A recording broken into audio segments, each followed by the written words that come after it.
Hello everyone, welcome to study. क्या हाल चाल, कैसे आप सभी। आशा करता हूँ आप सभी अच्छे होंगे और स्वागत करता हूँ मैं आप सभी का एक बार फिर से आपके इस यूट्यूब चैनल पे।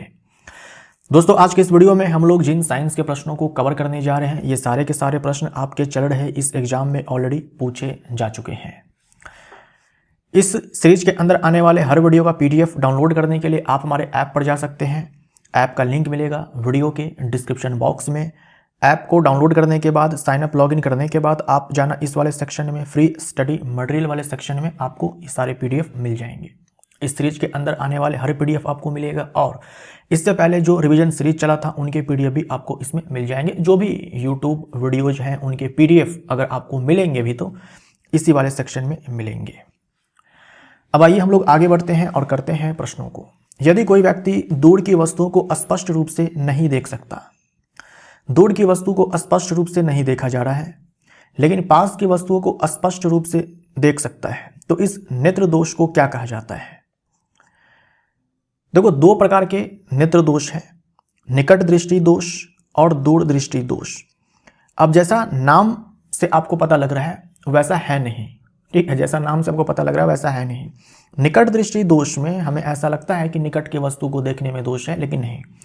निकट दृष्टि दोष में निकट की वस्तुएं साफ साफ दिखाई पड़ती है, दूर की वस्तुएं साफ साफ दिखाई नहीं पड़ती है। यहां पर यही प्रॉब्लम है।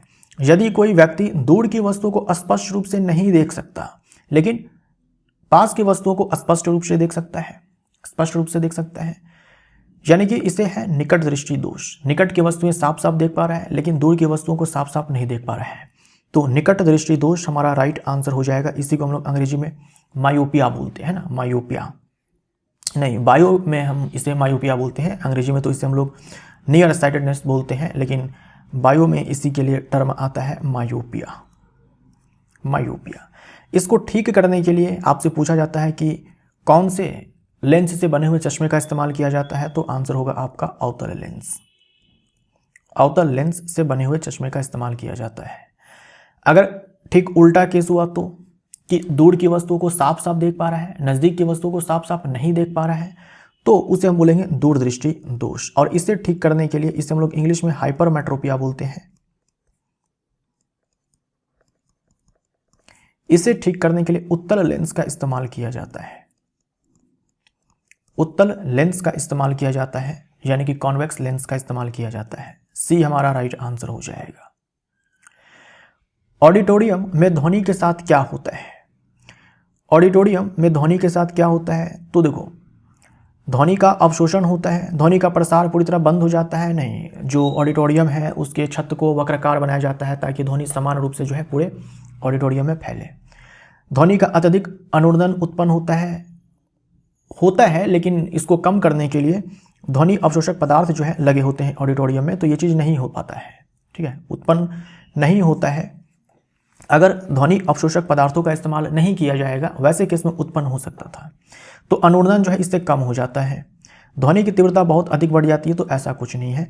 ध्वनि का अवशोषण होता है और अनुर्दन कम हो जाता है। सी हमारा राइट आंसर हो जाएगा। अगर आप ऑडिटोरियम को पूरी तरह से खाली कर दो वैसे केस में अनुर्दन उत्पन्न होगा, अनुर्दन उत्पन्न होगा, लेकिन इसी अनुर्दन को रोकने के लिए ध्वनि अवशोषक पदार्थ लगाए गए होते हैं, जो सीट है ना, जो दीवार है, छत है, उन सारी जगहों पर, ताकि अनुर्दन जो है वो कम हो सके, है ना। यानी कि ध्वनि का मल्टीपल रिफ्लेक्शन, बार बार परावर्तन जो है नहीं हो, ताकि जो आवाज़ है वो क्लियरली सबको सुनाई दे, स्पष्ट रूप से सुनाई दे।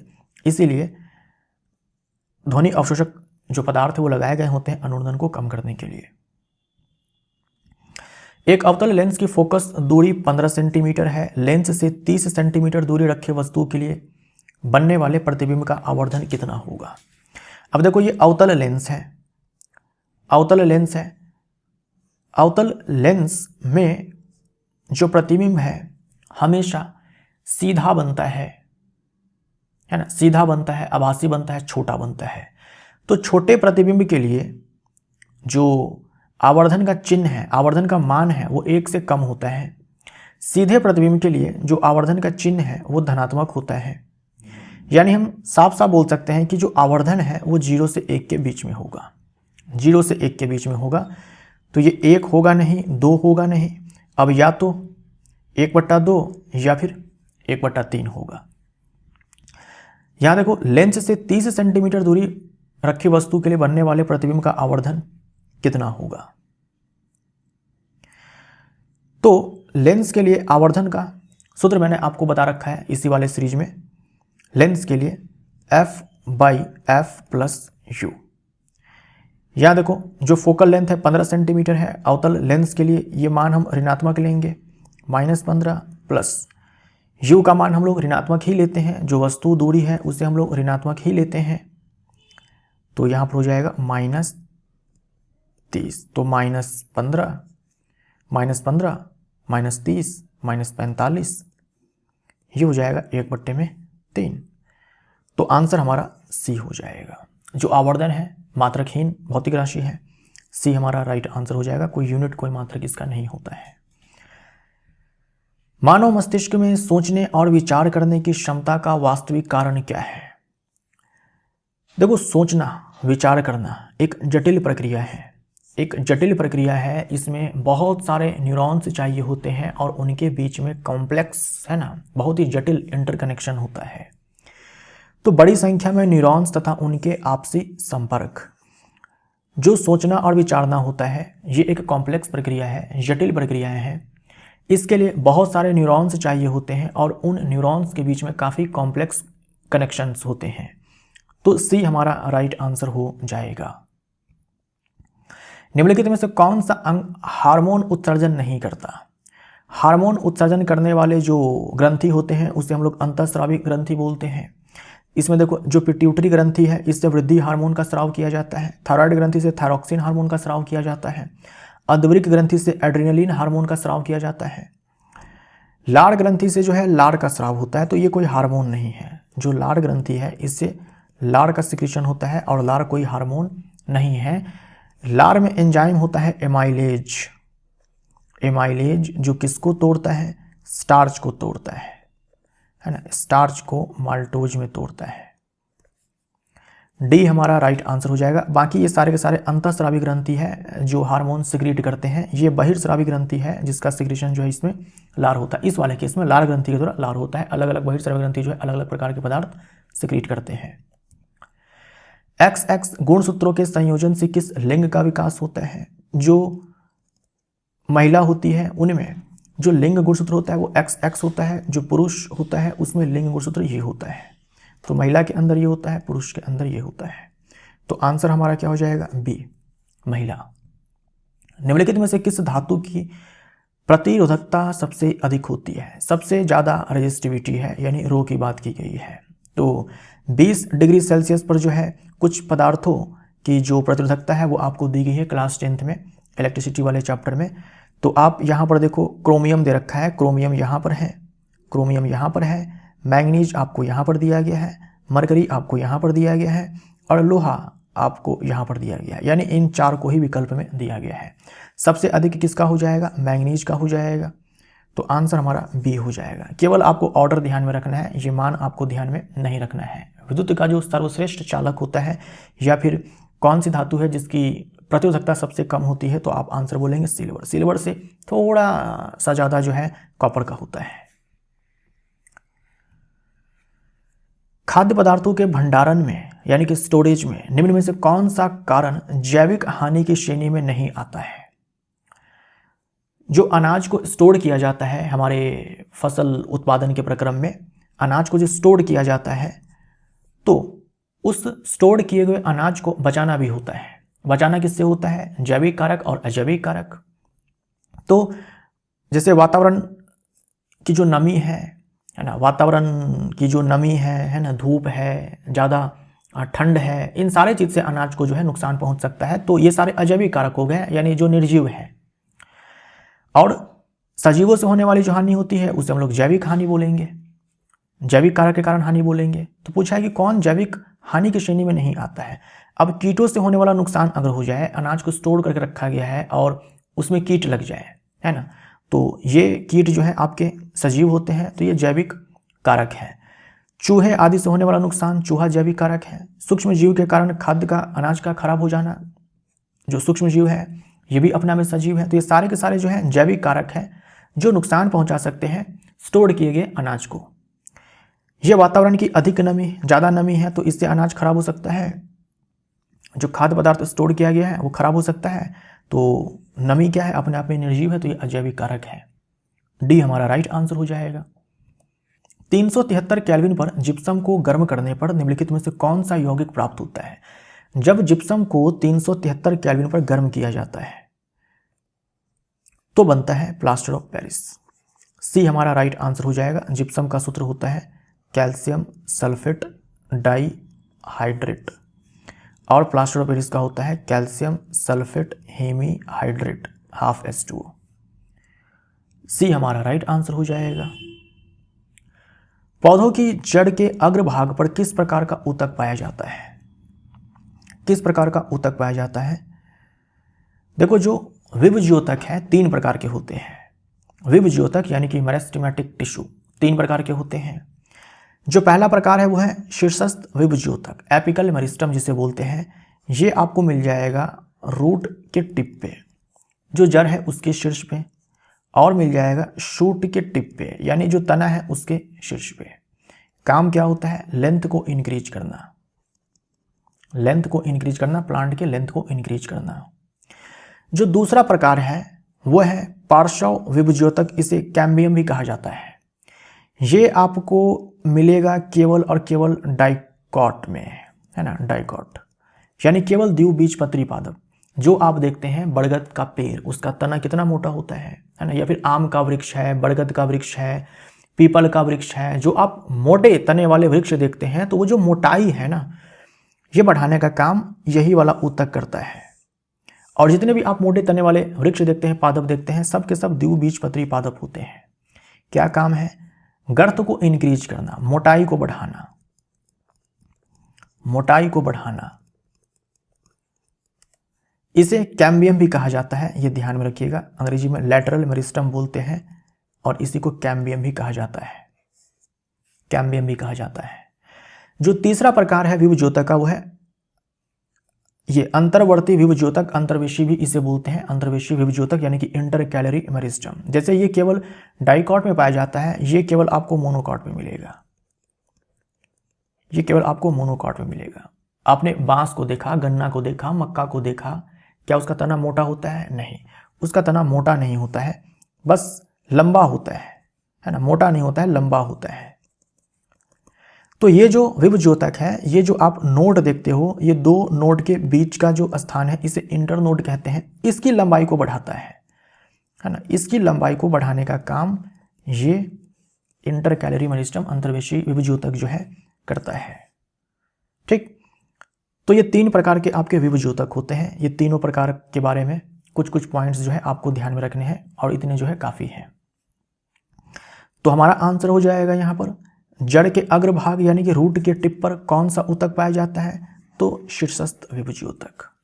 ए हमारा राइट आंसर। वाष्पीकरण की दर निम्नलिखित में से किस पर निर्भर करती है? देखो, अगर आप टेम्परेचर को बढ़ाओगे, अगर वातावरण का तापमान ज़्यादा है तो ऐसे में वाष्पीकरण की दर जो है ये बढ़ जाती है। ठीक, अगर सतह का क्षेत्रफल ज़्यादा है तो वाष्पीकरण की दर जो है बढ़ जाती है। यही कारण है कि अगर आप ग्लास में गर्म पानी डालते हो और एक मान लो कि कोई कटोरी है, उसमें आप गर्म पानी को डालते हो तो ज़्यादा पानी ठंडा हो जाएगा, जल्दी जल्दी पानी ठंडा हो जाएगा उस कटोरी के केस में, क्योंकि जो सरफेस एरिया है वो ज़्यादा है, तो ज़्यादा से ज़्यादा वाष्पीकरण होगा पानी का। और जब वाष्पीकरण होता है तो ठंडक जो है उत्पन्न होती है, शीतलन होता है। अगर हवा की गति तेज है, वैसे किसमें वाष्पीकरण की दर जो है वो अधिक हो जाएगी, है ना। अगर हवा चल रही है तो उसमें कपड़े जल्दी सूख जाते हैं। इसके पीछे कारण क्या है? यही है कि हवा की गति तेज होती है तो वाष्पीकरण की प्रक्रिया तेज हो जाती है, तो कपड़े में जो भी पानी है वो वाष्प बनकर तेजी से उड़ जाते हैं। अगर मान लीजिए आर्द्रता ज़्यादा है तो वैसे केस में वाष्पीकरण की दर जो है वो घट जाएगी। इन 3 केस में जो है रेट बढ़ने वाली है और इस वाले केस में जो है रेट घटने वाली है ना। ये ऊपर तीर दिखाया, यानी ये सब अगर बढ़े तो वाष्पीकरण की दर वाष्पीकरण की दर जो है ये बढ़ेगी, और आर्द्रता अगर पहले से ही वातावरण में नमी ज़्यादा है वैसे में वाष्पीकरण की जो दर है वो घट जाएगी, तो रेट जो है यहाँ पर कम हो जाने वाली है। डी हमारा राइट आंसर हो जाएगा। जब लोहे को कॉपर सल्फेट के विलयन में डाला जाता है तो इस अभिक्रिया में लोहे के साथ क्या होता है? लोहा है, कॉपर सल्फेट के विलयन में डाल दिया गया है तो क्या हो जाएगा? क्योंकि रिएक्टिविटी सीरीज में आप देखेंगे लोहा कॉपर से ऊपर है तो यहाँ पर जो लोहा है कॉपर सल्फेट के विलयन से कॉपर को विस्थापित कर देगा। अब ये कॉपर विस्थापित हो गया है। अब यहाँ पर देखो लोहा पहले अकेले था, अब यहाँ पर कॉपर सल्फेट के साथ है तो अगर आप इसको तोड़ेंगे तो ये Fe2+SO4 2- में टूटेगा। अगर आप इसको तोड़ेंगे तो ये टूटेगा Cu2+SO4-। तो देखो पहले ये आयरन न्यूट्रल था, अब इसके ऊपर 2+ चार्ज आ गया है। तो जब भी ये जो आप ऊपर में देखते हो कि ऑक्सीडेशन नंबर इंक्रीज होता है, या फिर आप इसको ऐसे भी समझ लो, ये 2+ चार्ज आया यानी कि 2 इलेक्ट्रॉन को खोया गया है। तो इलेक्ट्रॉन का त्याग क्या कहलाता है? इलेक्ट्रॉन का त्याग ऑक्सीडेशन कहलाता है, ऑक्सीडेशन कहलाता है। वहीं अगर हम कॉपर को देखें तो पहले Cu2+ था, अब ये कॉपर है। ये कैसे हुआ होगा? ये हुआ होगा इलेक्ट्रॉन को एक्सेप्ट करके, 2 इलेक्ट्रॉन को एक्सेप्ट किया गया होगा और यहाँ पर कॉपर बना। तो इलेक्ट्रॉन को ग्रहण करना, इलेक्ट्रॉन को ग्रहण करना क्या कहलाएगा भाई? रिडक्शन कहलाएगा। ठीक है, रिडक्शन कहलाएगा, अपचयन कहलाएगा। तो लोहे के साथ क्या होता है? हम बोलेंगे कि लोहे के साथ जो है ऑक्सीकरण होता है, ए हमारा राइट आंसर हो जाएगा। और कॉपर के साथ क्या होता है? तो उसका जो है रिडक्शन होता है, अपचयन होता है। मांसपेशियों की गति की सही प्रक्रिया क्या है?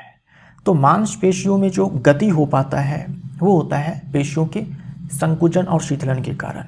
और ये संकुचन और शीतलन कब होता है? जब तंत्र से, है ना, नर्वस सिस्टम से जो है आदेश आता है तब होता है। तो तंत्रिका आवेग, बी हमारा राइट आंसर। पहले तंत्रिका आवेग मांसपेशियों तक पहुंचता है, फिर उसमें संकुचन होता है, फिर मूवमेंट जो है वो हो पाता है। निम्न में से कौन सा हाइड्रोकार्बन पूर्णतः एकल बंधु से बना है? यानी कौन सा हाइड्रोकार्बन है जिसमें केवल सिंगल बॉन्ड है कार्बन कार्बन के बीच में? तो एल्केन में कार्बन कार्बन के बीच में केवल सिंगल बॉन्ड होता है, एल्कीन में कार्बन कार्बन के बीच में डबल बॉन्ड होता है, और एल्काइन में कार्बन कार्बन के बीच में ट्रिपल बॉन्ड होता है। ठीक, एरोमेटिक हाइड्रोकार्बन उसको बोलते हैं जिसमें आपको कम से कम एक बेंजीन रिंग दिख जाएगा, तो इसमें भी आपको डबल बॉन्ड दिख रहा है। एकल बंध यानी कि कार्बन कार्बन के बीच में सिंगल बॉन्ड, तो एल्केन हमारा राइट आंसर हो जाएगा। डीएनए के बारे में निम्नलिखित में से कौन सा कथन सही नहीं है? कौन सा कथन सही नहीं है? डीएनए का प्रतिकृति बनना कोशिका का पूर्व आवश्यक गुण है। यानी डीएनए का जो कॉपी होता है, जेरोक्स बनता है, यह कोशिका का पूर्व आवश्यक गुण है। जब एक कोशिका विभाजित होने को आती है तो सबसे पहले जो है डीएनए का कॉपी बनता है। डीएनए का कॉपी बनता है ताकि जो नई कोशिका बनेगी ना उसमें जो है एक एक कॉपी भेजा जा सके। ये स्टेटमेंट सही है। डीएनए पूरी तरह त्रुटि रहित होता है। यानी डीएनए का जब कॉपी बनता है, डीएनए जब अपना जेरोक्स बनाता है तो बिल्कुल भी एरर नहीं होता है। तो ये कहना गलत हो जाएगा, बिल्कुल एरर हो सकता है, और एरर होने के कारण ही अलग प्रकार का जो है जीन बनता है, और अलग प्रकार के जीन से अलग प्रकार का प्रोटीन बनता है, और अलग प्रकार के प्रोटीन बनने से अलग प्रकार के जो है लक्षण देखने को मिलते हैं। तो डीएनए का जो कॉपी होता है बिल्कुल ऐसा नहीं कि एररलेस नहीं होगा, बिल्कुल उसमें त्रुटि होने की संभावना होती है। अगर ज़्यादा त्रुटि होती है तो ज़्यादा जो है वेरिएशन देखने को मिलेगा। अगर बहुत ज़्यादा त्रुटि हो जाए तो ऐसे में कोशिका मर भी जाएगी, और कम त्रुटि होती है तो कम वेरिएशन देखने को मिलता है। डीएनए की प्रतिकृतियां समान होती हैं पर बिल्कुल एक जैसी नहीं। बिल्कुल सही है। डीएनए का जो कॉपी बनेगा वो सिमिलर तो होती है, लेकिन 100% एक जैसी नहीं होती ना, क्योंकि कुछ ना कुछ त्रुटि हो जाती है। तो आंसर हमारा हो जाएगा बी। ये स्टेटमेंट गलत है। त्रुटि रहित मतलब बिल्कुल भी त्रुटि नहीं होती, ये कहना गलत हो जाएगा। निम्न में से किस दृष्टि दोष में आंख की समंजन क्षमता कम हो जाती है? समंजन क्षमता किसे बोलते हैं?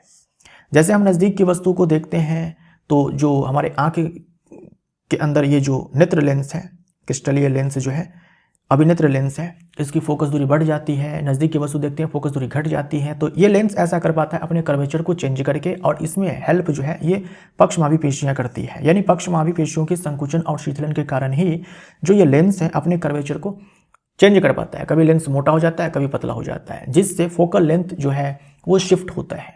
फोकल लेंथ शिफ्ट होता है और हम नज़दीक और दूर की वस्तु को साफ साफ देख पाते हैं। इसी को हम लोग समंजन क्षमता बोलते हैं, जो ये अभिनेत्र लेंस के पास क्षमता है। अगर पक्षमावी पेशियां जो है ये धीरे धीरे जैसे बढ़ते उम्र के साथ जो है पक्षमावी पेशियों में जो संकुचन है, शीतलन है, ये सब जो है धीरे धीरे खत्म होने लगती है ना। संकुचन की जो क्षमता है इसके अंदर, शीतलन की जो क्षमता है इसके अंदर, ये खत्म होने लगती है धीरे धीरे जो है। ये बोल सकते हो कि पेशियां जो है वो हार्ड होने लगती है। अगर ये पेशियां हार्ड होने लगेंगी तो क्या होगा, जो लेंस अपना कर्वेचर चेंज कर पा रहा था, कभी पतला कभी मोटा, जिसके कारण फोकल लेंथ जो है वो शिफ्ट हो रही थी, ये सब जो है धीरे धीरे कम होने लगेगा और इसी को हम लोग बोलते हैं जड़ा दृष्टि दोष। तो ऐसे केस में क्या होता है कि दूर की वस्तु जो है व्यक्ति को देखने में प्रॉब्लम आती है, नज़दीक की वस्तु को भी देखने में प्रॉब्लम आती है ना। नज़दीक की वस्तु को साफ साफ नहीं देख पाएगा, दूर की वस्तु को भी साफ साफ नहीं देख पाएगा। दोनों प्रकार के जो है दोष देखने को मिल सकते हैं। तो समंजन क्षमता कम हो जाती है तो जड़ा दृष्टि दोष देखने को मिलता है। इससे हम लोग इंग्लिश में प्रेस बायोपिया बोलते हैं। सोलेनॉइड के अंदर चुंबकीय क्षेत्र कैसा होता है? सोलेनॉइड के अंदर चुंबकीय क्षेत्र कैसा होता है? सोलेनॉइड हम लोग किसको बोलते हैं? आप घर में तार का इस्तेमाल करते हैं, आप क्या करो, उसी तार को जो है ऐसे बेंड करके बेलनकार बना दो, ये सोलेनॉइड हो गया। अब आप इससे धारा प्रवाहित करवाओ तो चुंबकीय क्षेत्र तो उत्पन्न होगा ही। तो चुंबकीय क्षेत्र कैसे उत्पन्न होता है? जो ये सोलेनॉइड है इसका एक एंड जो है ये नॉर्थ पोल के जैसे काम करता है और दूसरा एंड जो है वो साउथ पोल के जैसे काम करता है। तो बाहर में चुंबकीय क्षेत्र जो है नॉर्थ से निकलती है, चुंबकीय क्षेत्र रेखाएं नॉर्थ से निकलती है और साउथ में जाकर के एंटर करती है। और जो सोलेनॉइड है इसके अंदर चुंबकीय क्षेत्र रेखाएं जो होती है वो सीधी होती है, समानांतर होती है, समदूरस्थ होती है, एक दूसरे के पैरेलल होती है और समान दूरी पर होती है, जो ये दिखाता है कि सोलेनॉइड के अंदर चुंबकीय क्षेत्र जो है एक समान होता है। देखो, जहां पर चुंबकीय क्षेत्र रेखाएं बहुत पास पास होती है वहां पर चुंबकीय क्षेत्र का मान अधिक होता है, जहां पर दूर दूर होती है वहां पर कम होता है। ठीक, अगर चुंबकीय क्षेत्र रेखाएं कहीं पर पास है कहीं पर दूर है तो जहां पर पास है वहां पर चुंबकीय क्षेत्र का मान ज़्यादा है, जहां पर दूर है वहां पर कम है। लेकिन अगर मान लीजिए चुंबकीय क्षेत्र रेखाएं एक दूसरे से समान दूरी पर है और एक दूसरे के पैरेलल है, मतलब क्या हुआ कि चुंबकीय क्षेत्र रेखाएं जो वो एक जैसी है, चुंबकीय क्षेत्र का मान एक जैसा है ना। अगर मान लीजिए इस पॉइंट पर अगर 5 टेस्ला चुंबकीय क्षेत्र का मान है, टेस्ला एसआई मात्रा के चुंबकीय क्षेत्र का, तो हर बिंदु पर भीतर में चुंबकीय क्षेत्र का मान 5 टेस्ला ही होगा। तो एक समान हम बोलेंगे, ए हमारा राइट आंसर हो जाएगा। निम्नलिखित में से कौन सा समांगी मिश्रण का उदाहरण है? समांगी मिश्रण का उदाहरण है तो कई बार बता चुका हूं कि जो एयर है, वायु है, समांगी मिश्रण है। जो समांगी मिश्रण होते हैं उसी को हम लोग वास्तविक विलयन भी बोलते हैं। ये सारे आपके विषमांगी मिश्रण है। रेत और पानी का मिश्रण जो है निलंबन का उदाहरण है, निलंबन जो है अपने आप में विषमांगी मिश्रण है। दूध कोलाइड का उदाहरण है और कोलाइड भी अपने आप में विषमांगी मिश्रण है और मिट्टी भी जो है अपने आप में विषमांगी मिश्रण है। ए हमारा राइट आंसर। अगर आप मिट्टी को जल के साथ मिलाते हो तो निलंबन तैयार होता है, जो रेत और पानी के केस में होता है। स्पैरोगैरा में विखंडन होने पर नए स्पैरोगैरा बनने का मुख्य कारण क्या है? स्पैरोगैरा जो है अपने आप में हरा शैवाल है, इसमें अलैंगिक प्रजनन जो होता है वो विखंडन के जरिए होता है। स्पैरोगैरा जब मैच्योर होता है, परिपक्व होता है, तो खुद ही कई सारे टुकड़ों में टूट जाता है और हर एक टुकड़ा नया स्पैरोगैरा बनता है। तो कैसे नए स्पैरोगैरा बनते हैं विभाजन के बाद? तो प्रत्येक कोशिका वृद्धि एवं विभाजन में सक्षम होती है, हम बोल सकते हैं, है ना। हर सेल जो है वो डिवाइड एंड ग्रो कर सकती है, तभी जाकर के हर टुकड़ा जो है नए स्पैरोगैरा में कन्वर्ट हो पाता है। बी हमारा राइट आंसर हो जाएगा। वृत्ताकार धारा वाहक लूप के केंद्र पर उत्पन्न चुंबकीय क्षेत्र के बारे में सही कथन कौन सा है? यानी एक सर्कुलर लूप है, मतलब तार है जो वृत्ताकार है, उसमें धारा प्रवाहित हो रही है, तो केंद्र पर जो चुंबकीय क्षेत्र उत्पन्न होगा उसके बारे में सही कथन चुनना है। जैसे मान लीजिए ये वृत्ताकार तार है और इसमें धारा का प्रवाह हो रहा है, इसमें धारा का प्रवाह हो रहा है।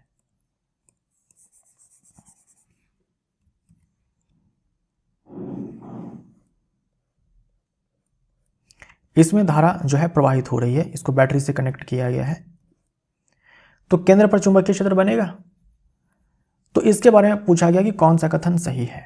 तो देखो, केंद्र पर जो चुंबकीय क्षेत्र बनेगा, केंद्र पर जो चुंबकीय क्षेत्र बनेगा, चुंबकीय क्षेत्र को हम लोग बी से दिखाते हैं, वो सीधा समानुपाती होगा धारा का। आप जितना ज़्यादा करंट फ्लो करवाएंगे उतना ही मजबूत चुंबकीय क्षेत्र बनेगा, और व्युत्क्रम अनुपाती होता है त्रिज्या का। आप जितना बड़ा लूप बनाएंगे चुंबकीय क्षेत्र का मान जो है केंद्र पर उतना ही कम होगा। तो ये आप ध्यान में रख सकते हो। तो चुंबकीय क्षेत्र धारा और त्रिज्या दोनों पर निर्भर करता है। सी हमारा राइट आंसर। निम्न में से किस विभज्योतक ऊतक में ऑक्सिन हार्मोन उच्च सांद्रता में पाया जाता है? अभी मैंने आपको बताया जो ये एपिकल मेरिस्टम है, शीर्षस्थ विभज्योतक है, ये आपको मिलता है रूट टिप पे और शूट टिप पे, जड़ के शीर्ष पे और तने के शीर्ष पे। और इन्हीं दोनों जगहों पर जो है, इन्हीं दोनों जगहों पर ऑक्सिन हार्मोन भी बनता है। ऑक्सिन हार्मोन भी बनता है।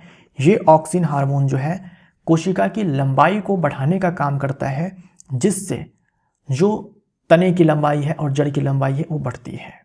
ए हमारा राइट आंसर। जिंक और कॉपर की विस्थापन अभिक्रिया के संबंध में निम्नलिखित कथनों पर विचार करें। जिंक विस्थापन अभिक्रिया में कॉपर को हटा देता है। बिल्कुल सही है।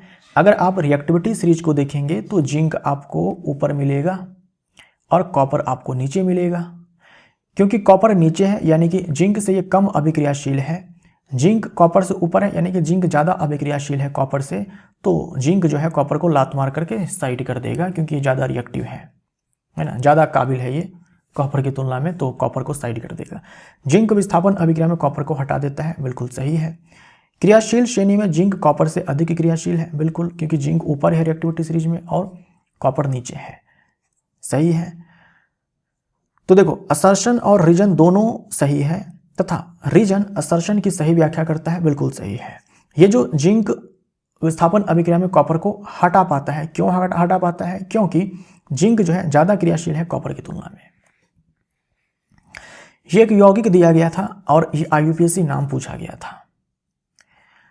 तो ये यौगिक है कौन सा? देखो CH3, यहां पर देखो CH और CH से लगा हुआ है ये Br, उसके बाद है CH2, CH2, CH3।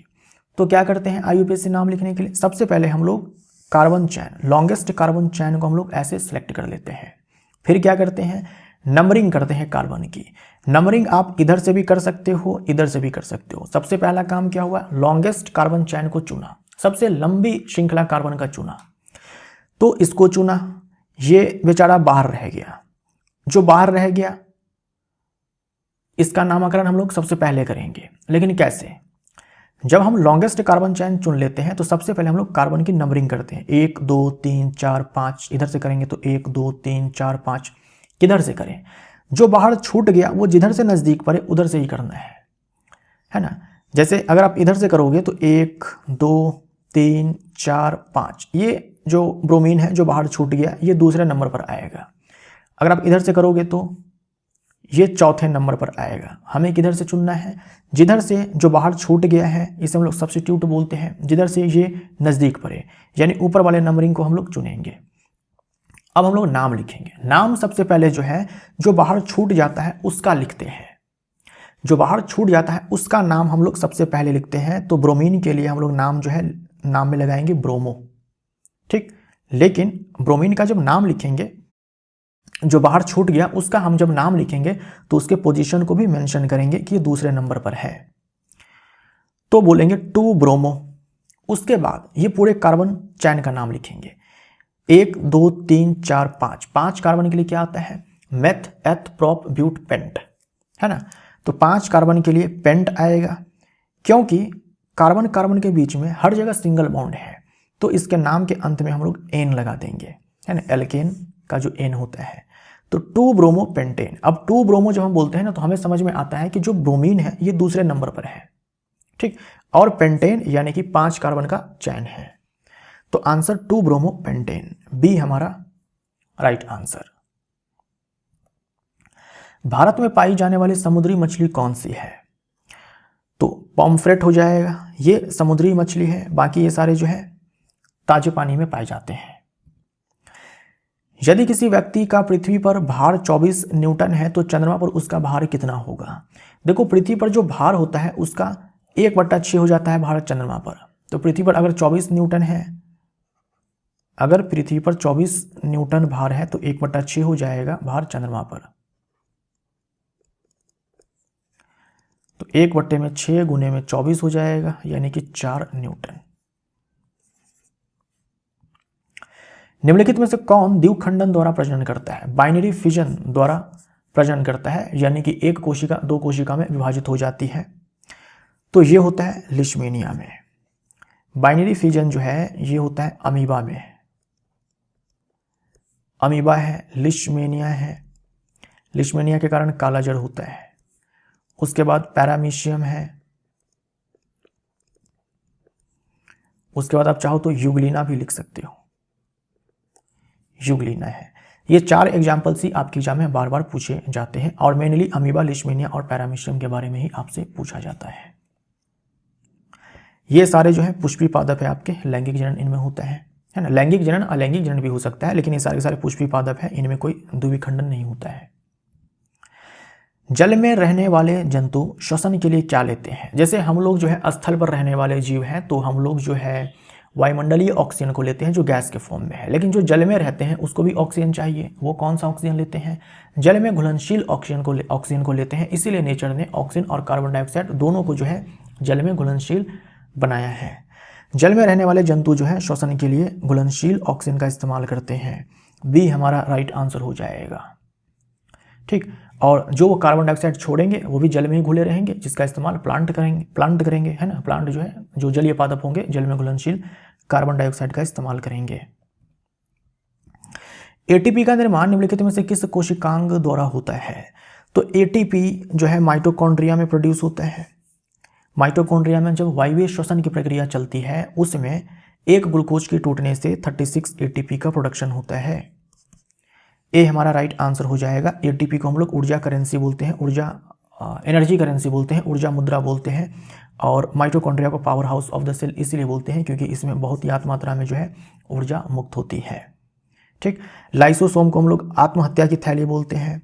ये वैक्यूल जो है, वैक्यूल यानी कि राजधानी जंतु कोशिका में छोटी होती है, पादप कोशिका में सबसे बड़ा कोशिकांग है, ठीक।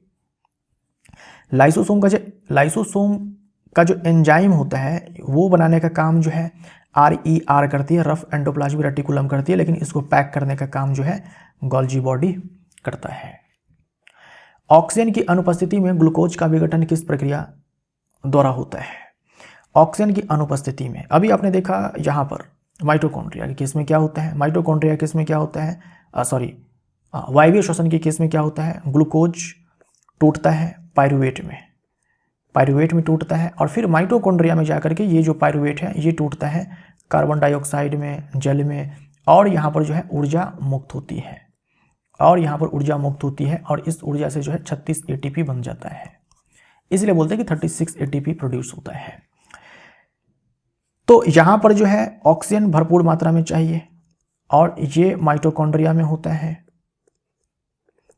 ये जो घटना है ये साइटोप्लाज्म में होता है ना, साइटोप्लाज्म में होता है।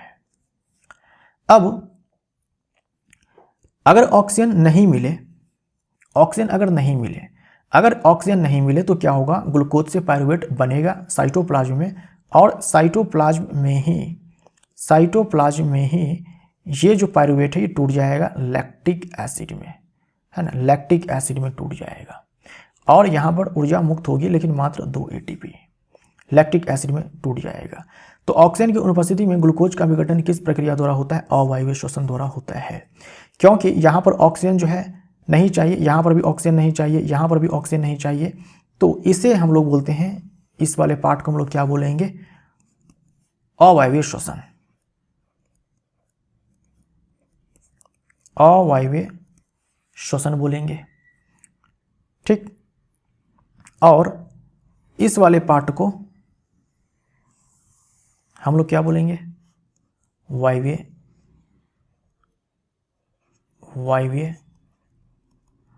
श्वसन।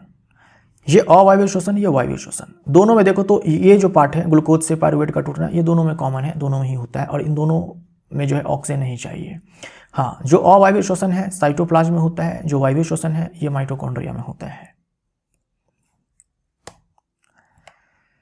गुरुत्वीय त्वरण का मान पृथ्वी के द्रव्यमान और उसकी त्रिज्या पर निर्भर करता है। इसका सही सूत्र क्या है? तो गुरुत्वीय त्वरण का मान का जो फॉर्मूला होता है वो ये होता है, जहां m जो है ग्रह का द्रव्यमान है ना कि पिंड का, वस्तु का, और ये जो r है ये ग्रह की त्रिज्या है, ये g जो है गुरुत्वाकर्षण, सार्वत्रिक गुरुत्वाकर्षण नियतांक है। आंसर क्या हो जाएगा? Gm/r²। बी हमारा राइट आंसर। तो दोस्तों इसी के साथ ये वीडियो यहाँ पर समाप्त होता है। मिलते हैं अगले वीडियो में। Thank you so much.